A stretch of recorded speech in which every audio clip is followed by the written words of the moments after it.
ಕಳೆದ ತಿಂಗಳು ಭಾರತದ ಮಾರ್ಕೆಟ್ಸ್ ಏನಿದೆ ಅದು ಸ್ವಲ್ಪ ಮಟ್ಟಿಗೆ ಬೌನ್ಸ್ ಬ್ಯಾಕ್ ಆಗಿದೆ ಅಂತ ಹೇಳ್ಬೋದು.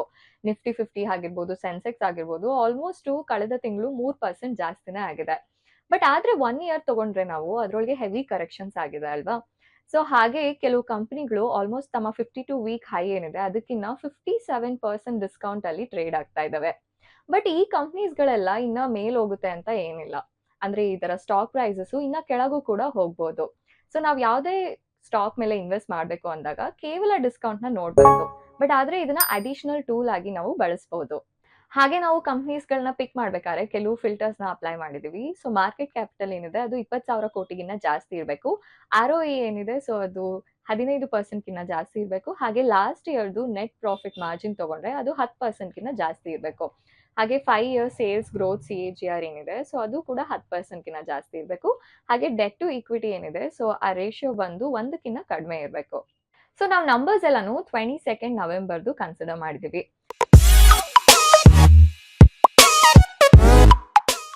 ಸೊ ಈಗ ನಮ್ಮ ಫಸ್ಟ್ ಸ್ಟಾಕ್ ಬಗ್ಗೆ ಮಾತಾಡ್ಬೇಕು ಅಂದ್ರೆ info edge India limited. So ಇದೊಂದು ಉನ್ನತ ಮಟ್ಟವಾದ ಆನ್ಲೈನ್ ಕ್ಲಾಸಿಫೈಡ್ ಕಂಪನಿ ಆಗಿದೆ.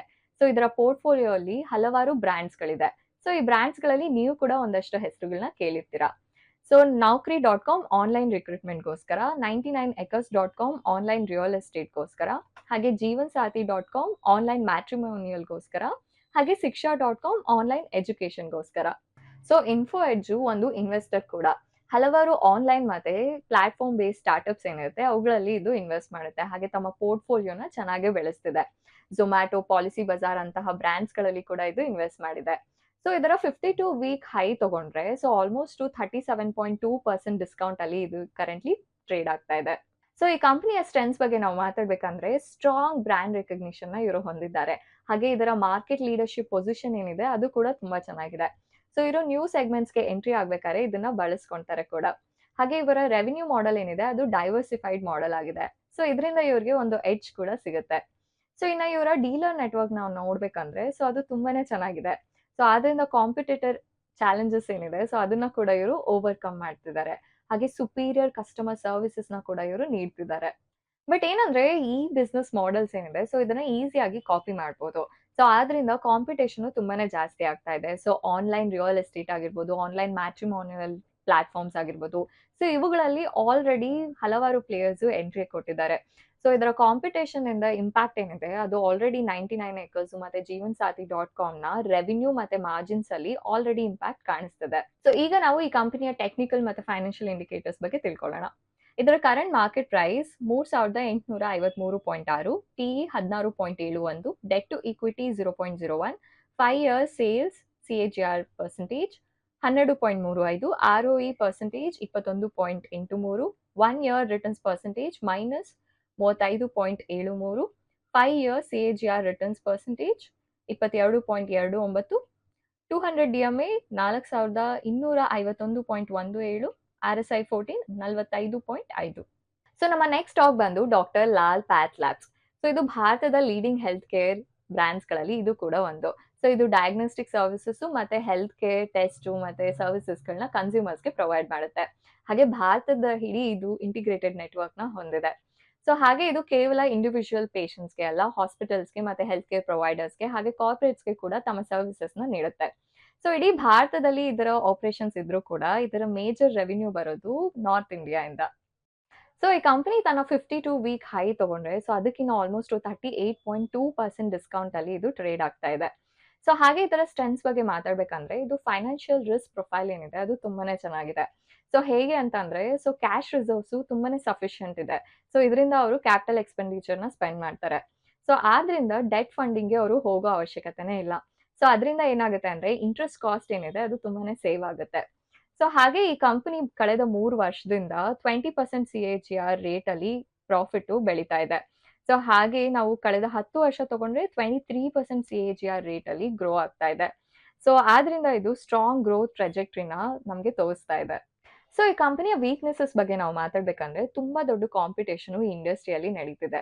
ಸೊ ಆಲ್ರೆಡಿ ಹಲವಾರು ಪ್ಲೇಯರ್ಸ್ ಸಿಮಿಲರ್ ಸರ್ವಿಸಸ್ ನ ಕೊಡೋದಕ್ಕೆ ರೆಡಿ ಇದ್ದಾರೆ. ಸೊ ಹಾಗೆ ತುಂಬಾನೇ ಪ್ರೈಸಿಂಗ್ ಪ್ರೆಷರ್ ಕೂಡ ಇದರಿಂದ ಜಾಸ್ತಿ ಆಗ್ತಾ ಇದೆ. ಸೊ ಹಾಗೆ ನಾವು ಇಂಡಸ್ಟ್ರಿನ ಹೋಲ್ ಅಂತ ತಗೊಂಡ್ರೆ ಇದ್ರೊಳಗೆ ಡಯಾಗ್ನೋಸ್ಟಿಕ್ ಚೈನ್ಸ್ ಏನಿದೆ ಅದು ಕೇವಲ 17%. ಆದ್ರಿಂದ ಇಂಟೆನ್ಸ್ ಕಾಂಪಿಟೇಷನ್ ಕೂಡ ತುಂಬಾನೇ ಇದೆ. ಸೊ ಈಗ ಈ ಕಂಪನಿಯ ಫೈನಾನ್ಷಿಯಲ್ ಮತ್ತೆ ಟೆಕ್ನಿಕಲ್ ಇಂಡಿಕೇಟರ್ಸ್ ಬಗ್ಗೆ ತಿಳ್ಕೊಳ್ಳೋಣ. Current market price 2433.7, PE 81.8, debt to equity 0.18, ಹಾಗೆ 5 years sales CAGR percentage 18, ROE percentage 25.08, 1 year returns percentage -28.73, 5 years CAGR returns percentage 22.29, 200 DMA 2537.83, RSI 14 46.8. So ನಮ್ಮ ನೆಕ್ಸ್ಟ್ ಕಂಪನಿ ಬಂದು ಎಂಫಸಿಸ್ ಲಿಮಿಟೆಡ್. ಇದು ಮೀಡಿಯಂ ಸೈಜ್ಡ್ ಐಟಿ ಕಂಪನಿ ಅಂತ ಹೇಳ್ಬೋದು. ಹಾಗೆ ಇದು ಹಲವಾರು ಸೆಕ್ಟರ್ಸ್ ಅಲ್ಲಿ ತಮ್ಮ ಸರ್ವಿಸಸ್ ನ ಪ್ರೊವೈಡ್ ಮಾಡ್ತಿದೆ. ಬ್ಯಾಂಕಿಂಗ್ ಆಗಿರ್ಬೋದು, ಕ್ಯಾಪಿಟಲ್ ಮಾರ್ಕೆಟ್ಸ್ ಆಗಿರ್ಬೋದು, ಎಮರ್ಜಿಂಗ್ ಇಂಡಸ್ಟ್ರೀಸ್ ಆಗಿರ್ಬೋದು, ಐಟಿ, ಕಮ್ಯುನಿಕೇಶನ್, ಎಂಟರ್ಟೈನ್ಮೆಂಟ್, ಹಾಗೆ ಇನ್ಶೂರೆನ್ಸ್ ಕೂಡ. ಹಾಗೆ ಇದರ presence north America, Europe, India ಹಾಗೂ ಇನ್ನೂ ಹಲವು ದೇಶಗಳಲ್ಲಿ ಇದೆ. ಸೊ ಇದರ 52 ವೀಕ್ ಹೈ ತಗೊಂಡ್ರೆ ಸೊ ಆಲ್ಮೋಸ್ಟ್ 44.7% ಡಿಸ್ಕೌಂಟ್ ಅಲ್ಲಿ ಇದು ಟ್ರೇಡ್ ಆಗ್ತಾ ಇದೆ. ಸೊ ಇದರ ಮೇಜರ್ ಸ್ಟ್ರೆಂತ್ಸ್ ಬಗ್ಗೆ ನಾವು ಮಾತಾಡ್ಬೇಕು ಅಂದ್ರೆ ಬ್ಲಾಕ್ ಸ್ಟೋನ್ ಗ್ರೂಪ್ ಇಂದ ತುಂಬಾನೇ ಒಳ್ಳೆ ಸಪೋರ್ಟ್ ಇವ್ರಿಗೆ ಸಿಗ್ತಾ ಇದೆ. ಸೊ ಅದು ಹೇಗೆ ಅಂತ ಕೇಳಿದ್ರೆ 55.7% ಸ್ಟೇಕು ಈ ಕಂಪ್ನಿಯಲ್ಲಿ ಬ್ಲಾಕ್ ಸ್ಟೋನ್ ಹೊಂದಿದೆ. ಸೊ ಇದರಿಂದ ಇವ್ರಿಗೆ ಬ್ಲಾಕ್ ಸ್ಟೋನ್ ನ ಇನ್ವೆಸ್ಟ್ಮೆಂಟ್ ಪೋರ್ಟ್ಫೋಲಿಯೋ ಏನಿದೆ ಸೊ ಅದಕ್ಕೆ ಈಸಿ ಆಕ್ಸೆಸ್ ಸಿಗುತ್ತೆ. ಸೊ ಅವರ ಗ್ರೋತ್ ಜೊತೆ ಇವ್ರು ಕೂಡ ನ್ಯೂ ಕ್ಲೈಂಟ್ಸ್ ನ ಬೇಗ ಅಕ್ವೈರ್ ಮಾಡ್ಕೊಳ್ಬಹುದು. ಸೊ ಹಾಗೆ Blackstone investment pure portfolio ನೋಡ್ಬೇಕಂದ್ರೆ ನೀವು ಸೊ ಅದ್ರೊಳಗೆ ಐಟಿ ಕಂಪ್ನಿ ಅಂತ ತಗೊಂಡ್ರೆ ಈ ಕಂಪ್ನಿ ಮಾತ್ರ ಇರೋದು. ಸೊ ಈ ಕಂಪ್ನಿಯ ವೀಕ್ನೆಸಸ್ ಬಗ್ಗೆ ನಾವು ಮಾತಾಡ್ಬೇಕಂದ್ರೆ ಸೊ ಈ ಕಂಪ್ನಿ ಬಂದು ಐಟಿ ಸೆಗ್ಮೆಂಟ್ ಮತ್ತೆ ಬಿಪಿಎಂ ಸೆಗ್ಮೆಂಟ್ ಅಲ್ಲಿ ತಮ್ಮ ಸರ್ವಿಸಸ್ ನ ಕೊಡ್ತಿರೋದು. ಸೊ ಆಲ್ರೆಡಿ ಈ ಸೆಗ್ಮೆಂಟ್ಸ್ ಅಲ್ಲಿ ತುಂಬಾನೇ ದೊಡ್ಡ ಪ್ಲೇಯರ್ಸ್ ಇದ್ದಾರೆ. ಸೊ ಅದರಿಂದ ಕಾಂಪಿಟೇಷನ್ ತುಂಬಾನೇ ಜಾಸ್ತಿ ಇದೆ. ಸೊ ಅದರಿಂದ ಪ್ರೈಸಿಂಗ್ ಪ್ರೆಷರ್ ಕೂಡ ಬೀಳುತ್ತೆ, ಹಾಗೆ ಮಾರ್ಜಿನ್ಸ್ ಮೇಲೆ ಕೂಡ ಇದು ಎಫೆಕ್ಟ್ ಮಾಡುತ್ತೆ. ಸೊ ಹಾಗೆ ನೋಡ್ಬೇಕಂದ್ರೆ ಐಟಿ ಇಂಡಸ್ಟ್ರಿಯಲ್ಲಿ ತುಂಬಾನೇ ರಿಸ್ಕ್ ಕೂಡ ಇದೆ. ಸೊ ವೇಜ್ ಇನ್ಫ್ಲೇಷನ್ ತುಂಬಾನೇ ಜಾಸ್ತಿ ಆಗ್ತಾ ಇದೆ. ಹಾಗೆ ನೋಡ್ಬೇಕಂದ್ರೆ ಎಂಪ್ಲಾಯಿ ಕಾನ್ಫ್ಲಿಕ್ಟ್ಸ್ ಕೂಡ ಇದೆ, ಹಾಗೆ ಇನ್ಫ್ಲೇಷನ್ ರೇಟ್ ಕೂಡ ಜಾಸ್ತಿನೇ ಇದೆ. ಸೊ ಹಾಗೆ ಕರೆನ್ಸಿ ಫ್ಲಕ್ಚುಯೇಷನ್ಸ್ ಕೂಡ ತುಂಬಾನೇ ಇದೆ. ಸೊ ಈಗ ನಾವು ಟೆಕ್ನಿಕಲ್ ಮತ್ತೆ ಫೈನಾನ್ಷಿಯಲ್ ಇಂಡಿಕೇಟರ್ಸ್ ಬಗ್ಗೆ ತಿಳ್ಕೊಳ್ಳೋಣ. Current market price 1923.95, PE 23.07, debt to equity 0.15, ಹಾಗೆ 5 years sales CAGR percentage 14.51, ROE percentage 21.24, 1 year returns percentage -41.54, 5 year CAGR returns percentage 21.80, 200 DMA 2353, RSI 14 38.9. So ನಮ್ಮ ನೆಕ್ಸ್ಟ್ ಸ್ಟಾಕ್ ಬಂದು Sona BLW precision forgings limited. So ಈ ಕಂಪನಿ automotive technology company ಆಗಿದ್ದು so ಈ ಕಂಪನಿಯಲ್ಲಿ almost automotive systems ಮತ್ತೆ ಅದರ ಕಾಂಪೋನೆಂಟ್ಸ್ ನ ಮ್ಯಾನುಫ್ಯಾಕ್ಚರಿಂಗು, ಡಿಸೈನಿಂಗು ಹಾಗೆ ಸಪ್ಲೈ ಕೂಡ ಇವರು ಮಾಡ್ತಾರೆ. ಸೊ ಹಾಗೆ ಏನೇನ್ ವೆರೈಟಿ ಆಫ್ ಪ್ರಾಡಕ್ಟ್ಸ್ ಇದೆ ಅಂತ ನೋಡಿದ್ರೆ ಅಸೆಂಬಲ್ಸು, ಗೇರ್ಸು, ಕನ್ವೆನ್ಷನಲ್ ಮತ್ತೆ ಮೈಕ್ರೋ ಹೈಬ್ರಿಡ್ ಮೋಟರ್ಸ್ ಆಗಿರ್ಬೋದು, ಹಾಗೆ BSG ಸಿಸ್ಟಮ್ಸು, ಹಾಗೆ ಇವಿ ಟ್ರಾಕ್ಷನ್ ಮೋಟರ್ಸು. ಸೊ ಇವುಗಳನ್ನ ಎಲ್ಲಾ ವೆಹಿಕಲ್ ಕ್ಯಾಟಗರೀಸ್ ಅಲ್ಲಿ ಕೂಡ ಬಳಸ್ತಾರೆ. ಸೊ ಈ ಕಂಪನಿಯ 52 ವೀಕ್ ಹೈ ತಗೊಂಡ್ರೆ ಆಲ್ಮೋಸ್ಟ್ 48.3% ಡಿಸ್ಕೌಂಟ್ ಅಲ್ಲಿ ಇದು ಟ್ರೇಡ್ ಆಗ್ತಾ ಇದೆ. ಹಾಗೆ ಕಂಪನಿಯ ಸ್ಟ್ರೆಂತ್ಸ್ ಬಗ್ಗೆ ನಾವು ಮಾತಾಡ್ಬೇಕಂದ್ರೆ ಸ್ಟ್ರಾಂಗ್ ಆರ್ಡರ್ ಬುಕ್ ನ ಇದು ಹೊಂದಿದೆ. ಅಂದ್ರೆ ಕಂಪನಿಯ ಫ್ಯೂಚರ್ ಕಾಂಟ್ರಾಕ್ಟ್ಸ್ ಬಗ್ಗೆ ಇದು ತಿಳಿಸುತ್ತೆ. So almost net order book as of today ಅಂತ ತಗೊಂಡ್ರೆ ಸೊ 205 ಬಿಲಿಯನ್ ರುಪೀಸ್ ಇದೆ. ಸೊ ಇದು FY22 ರೆವಿನ್ಯೂಗಿನ 9.6 ಟೈಮ್ಸ್ ಜಾಸ್ತಿ ಇದೆ. ಸೊ ಆದ್ರಿಂದ ಕಂಪನಿಗೆ ಒಳ್ಳೆ ಸ್ಟೆಬಿಲಿಟಿ ಇದೆ ಅಂತ ಹೇಳ್ಬೋದು. ಹಾಗೆ ಲಾಂಗ್ ಟರ್ಮ್ ಅಲ್ಲಿ ರೆವಿನ್ಯೂ ಕೂಡ ತುಂಬಾ ಚೆನ್ನಾಗಿದೆ ಅಂತ ಹೇಳ್ಬೋದು. ಸೊ ಈ ಕಂಪನಿಯ ವೀಕ್ನೆಸ್ ಬಗ್ಗೆ ಹೇಳ್ಬೇಕಂದ್ರೆ ಒಂದು ದೊಡ್ಡ ಕಸ್ಟಮರು ಆಲ್ಮೋಸ್ಟ್ 30% ರೆವಿನ್ಯೂನ ಕಾಂಟ್ರಿಬ್ಯೂಟ್ ಮಾಡ್ತಿದೆ. ಸೊ ಹಾಗೆ ಟಾಪ್ 5 ಕ್ಲೈಂಟ್ಸ್ ತಗೊಂಡ್ರೆ 58% ರೆವಿನ್ಯೂನ ಕಾಂಟ್ರಿಬ್ಯೂಟ್ ಮಾಡ್ತಿದೆ.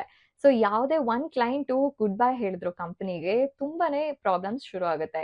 ಸೊ ಇದು ರೆವಿನ್ಯೂ ಮೇಲೆ ಇಂಪ್ಯಾಕ್ಟ್ ಆಗುತ್ತೆ, ಹಾಗೆ ಕಂಪನಿಯ ಫೈನಾನ್ಷಿಯಲ್ಸ್ ಮೇಲೆ ಕೂಡ ತುಂಬಾನೇ ಕನ್ಸಿಡರಬಲ್ ಇಂಪ್ಯಾಕ್ಟ್ ಆಗುತ್ತೆ ಅಂತ ಹೇಳ್ಬೋದು. ಈಗ ನಾವು ಕಂಪನಿಯ ಫೈನಾನ್ಷಿಯಲ್ ಮತ್ತೆ ಟೆಕ್ನಿಕಲ್ ರೇಷಿಯೋಸ್ ಬಗ್ಗೆ ತಿಳ್ಕೊಳ್ಳೋಣ.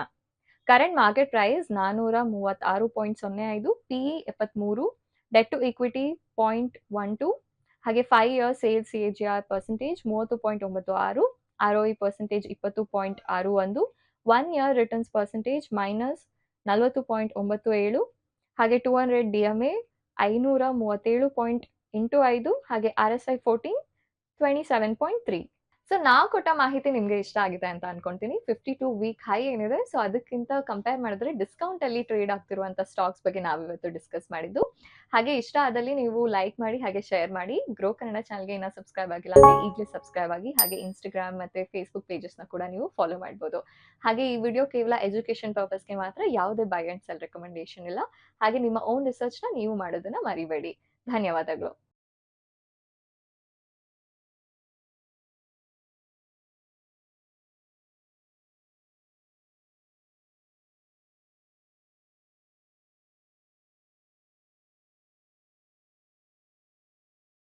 Investment in securities market are subject to market risks. Read all the related documents carefully before investing. Please read the risk disclosure documents carefully before investing in equity shares, derivatives, mutual fund, and or other instruments traded on the stock exchanges.